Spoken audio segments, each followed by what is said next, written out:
नीतीश कुमार चंद्रबाबू नायडू के लिए खतरे की घंटी बज गई है। और ना केवल नीतीश कुमार के लिए, चंद्रबाबू नायडू के लिए, बल्कि उन तमाम नेताओं के लिए जो मुसलमानों के वोट के सहारे अपनी राजनीति को आगे बढ़ा रहे हैं, उन सब के लिए खतरे की घंटी बज गई है। लेकिन नीतीश के लिए और चिराग पासवान के लिए यह खतरे की घंटी इसलिए अहम हो जाती है क्योंकि बिहार के अंदर चुनाव है और बिहार के अंदर चुनाव में अब ज्यादा वक्त बचा नहीं है। और ऐसे में अब नीतीश कुमार को यह कितना बड़ा नुकसान होगा। क्या बीजेपी नीतीश कुमार के साथ में मिलकर के अंदर खाने जानबूझ करके चाहती है कि मुसलमान नीतीश का बॉयकॉट करें? क्या बीजेपी के अंदर खाने की कोई राजनीति है जिसके सहारे पूरा गेम सेट किया जा रहा है? क्या हिंदू वोटों को बड़े पैमाने पर ध्रुवीकरण करने के लिए कई सारे मुस्लिम संगठनों से यह बहिष्कार करवाया जा रहा है? या वाकई मुसलमान ये समझ रहे हैं कि नीतीश कुमार अब किसी काम के नहीं है और बिहार के 17% मुसलमान अगर एकमुश्त बीजेपी और नीतीश कुमार इन दोनों को छोड़ दें तो सीधे तौर पर महागठबंधन की, तेजस्वी यादव की, कांग्रेस की सरकार बन जाएगी और बीजेपी और नीतीश कुमार को अकल ठिकाने आ जाएगी। उनको पता चल जाएगा उनकी हैसियत क्या है। हुआ दरअसल यह है कि आज नीतीश कुमार इफ्तार पार्टी दे रहे हैं। बिहार में यह रिवाज रहा है, नीतीश कुमार लगातार वो इफ्तार पार्टी हर साल देते रहे हैं। पिछले सालों की भी इफ्तार पार्टी की फोटो मैं आपको दिखाऊंगा जब वो लाल किला अपने पीछे बैकग्राउंड में लगवा करके इफ्तार पार्टी देते थे। उनकी नजरें दिल्ली पर थी, लेकिन इंडिया गठबंधन में दाल नहीं गली और वो बिहार में टिक गए। लेकिन अब क्या बिहार से भी उनकी विदाई हो जाएगी? सवाल इस बात का भी है। खैर, 7 मुस्लिम संगठन हैं जिन्होंने बहिष्कार का ऐलान कर दिया। खबर आप अपनी स्क्रीन पर देखिए।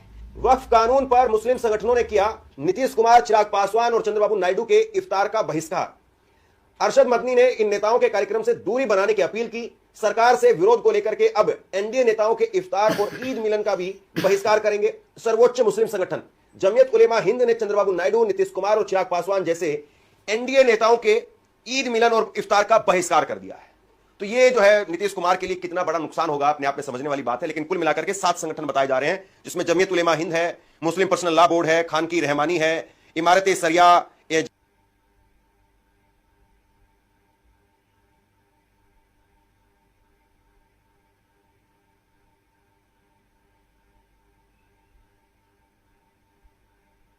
अस्सलामु अलैकुम वरहमतुल्लाहि वबरकातुहू। अज़ीज़ान मिल्लत इस्लामी, आप तमाम उम्मती को मुफस्सल की तरफ से सलाम अर्ज़ है। घर में बड़ी पर्दानशीन इज़्ज़तदार माँ और बहनों को मुफस्सल की तरफ से सलाम अर्ज़ है। बहरहाल बहरकैफ अल्लाह से उम्मीद है आप लोग खैरियत से होंगे, अल्लाह की हिफाजत में होंगे। इन मलनों की मलामत से, इन फ़िरक़ा परस्तों की फ़िरक़ा परस्ती से, इन दरिंदों की दरिंदगी से, इन मावलिंचरों की मावलिंचिंग से, इन बलात्कारियों की बलात्कारी से, इन दहशत गर्दों की दहशत गर्दी से महफूज होंगे। अल्लाह आप लोग अपने हफ्ज़ अमान में रखे, अल्लाह अपनी हिफाजत में रखे, अल्लाह हर आबा से, हर शर से महफूज रखे। बहरहाल मेरे अज़ीज़ दोस्तों, मेरे भाइयों, देश के हालात से भी आप लोग वाकिफ़ हैं और देश के बाहर के हालात से भी आप लोग बचा वाकिफ़ हैं। लेकिन यह आपका भाई आपको देश की ही खबर सुनाऊंगा, हालांकि देश के बाहर ख़ासकर फ़लस्तीन, मस्जिद अक़सा और अमेरिका की दोगली पॉलिसी और डोनाल्ड ट्रंप जिस तरीक़े से उड़ाई जा रही है उसकी छवि सही तरीक़े से, ये तो होना ही था। अल्लाह के लाठी में आवाज़ नहीं होता। जब किसी के मुंह से हाय बदुआ निकलती है ना, ऐसी खाक में मिल जाते हैं, ऐसी तबाह व ताराज हो जाते हैं। आज जो दिन देख रहा है वो ये मुसलमानों की बदुआएँ हैं। बहरहाल मेरे अज़ीज़ दोस्तों, मेरे भाइयों, देश की पहली खबर रहेगी क्योंकि हमारा वतन अज़ीज़ हमको सबसे ज़्यादा अहम है। बहरहाल जो हमारे साथ जो अनदेखी की गई, जो ज़्यादती की गई, जो गद्दारी की गई, जो दोगलापन किया गया, और ये करने वाला तो उन्हें तो हाइच है, उन्हें तो जो है सो बदनाम ज़माना है, उससे तो यही उम्मीद रखते हम, सबका साथ सबका विकास। वो तो खैर वो जुमला तो आप लोग अच्छी तरह पता है, जो देख भी रहे हैं इतने सालों से आप लोग, तो इसमें उलझना नहीं है। लेकिन 2 गिरगिटों की तो बात करना है, 2 फट्टे पेवनों की तो बात करना है, फट्टे पेवनों की तो बात करना है। क्या बुरा लग रहा है, घप बोल के लग रही पब्लिक भाई। और जिस तरीक़े से इन्हें इफ्तार पार्टी किया था, तो सारे मुस्लिम उलमाओं ने इसको बैंड किया था, बाइकआउट किया था। वहाँ पे मुसलमान बहुत कम गए थे, नहीं के बराबर, एक 6% थे। लेकिन अब जो ईद मिला पार्टी जो रखा उन्हें, समझे, ईद मिला पार्टी में यह हाल हो गया कि मिलने के लिए तो दूर की बात है, इसका नाम लेना भी मुनासिब नहीं समझे, बल्कि सारे बिहार के अंदर इसके और दूसरा गिरगुट है ना हमारे पास नायडू, उसके पुतले नजर आतिश किए गए, पुतले जलाए गए। इनकी औकात अब इतनी वो हो गई भी है, अब तो इलेक्शन को तो आंध्रा में टाइम है, लेकिन बिहार में होने वाला है। और इसमें जिसके तलवे चाटे जिसके जो जो घुटलियों को चूसे जिसका लूलीपॉप मुंह में लिए अब वो लोग खुद जान छुड़ाने के चक्कर में इससे, क्योंकि गरज निकली मेरी, समझ गए ना, यानी वो हिसाब है। तो ये खत्म होगा बिल्कुल, जो है सो लॉलीपॉप दे देगा बिठाए हुए, वो भी काम का ना काज का, दुश्मन अनाज का है, क्योंकि वो हिलने वाला है पूरा, मालूम है ना। और वो कुछ निकलता भी नहीं, ना जूस है उसमें ना कुछ है। फिर भी वो एक अलग समझे थे उन्होंने मुसलमानों को बेवकूफ बनाने गए थे, लेकिन अब इनकी राजनीति खत्म होने वाली है, इनकी खुद की जमानत जब्त होने वाली है, इन्हों खुद भी नहीं जीत सकते, यकीन मानिए आप इंशाअल्लाह, समझे।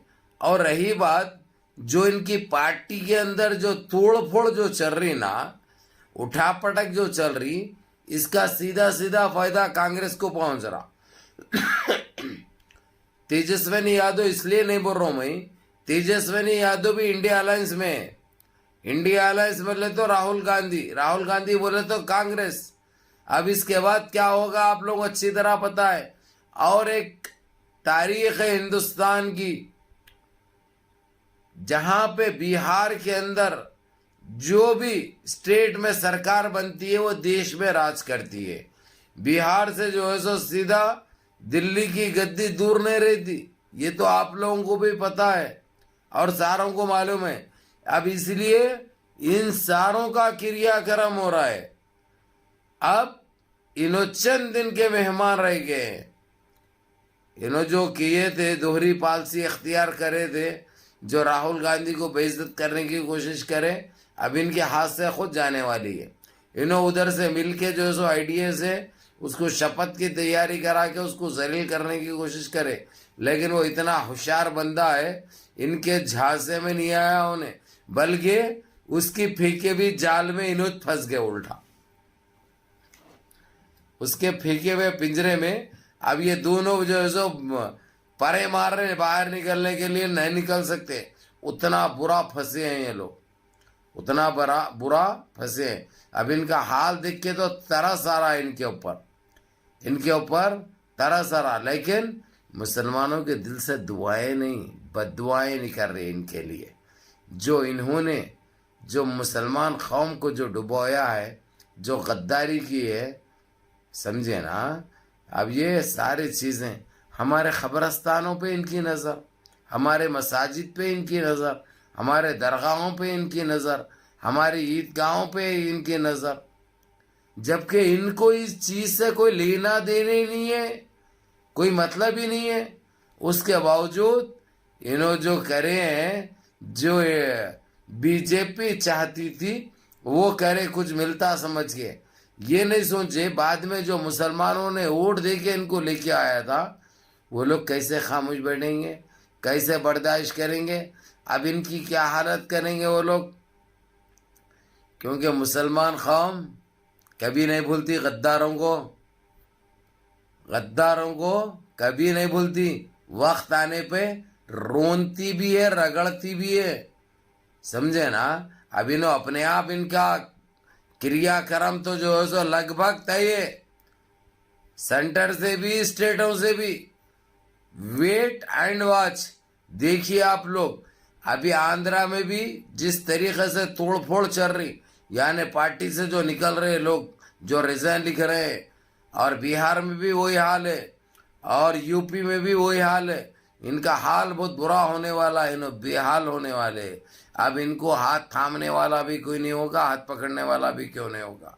इन्हों सिर्फ जलील और रुस्वा नहीं होंगे, इन्हों बेइज्जत होंगे। और कभी इन्हों जो है सो कभी ना लड़ेंगे, इन्हों लड़ने के काबिल रहेंगे इलेक्शन इन्हों, क्योंकि इनका बिल्कुल सफाया लगभग तय है। या अल्लाह मुनज़्ज़म रहिए, मुत्तहिद रहिए, अपनी सफ़ों में इत्तेहाद बरकरार रखिए, नमाज़ों की पाबंदी करिए, माँ बाप की खिदमत करिए, बड़ों के अहकाम पे अमल करिए और अपने इस भाई को भी दुआओं में याद रखिए। अस्सलामु अलैकुम व रहमतुल्लाहि व बरकातहू।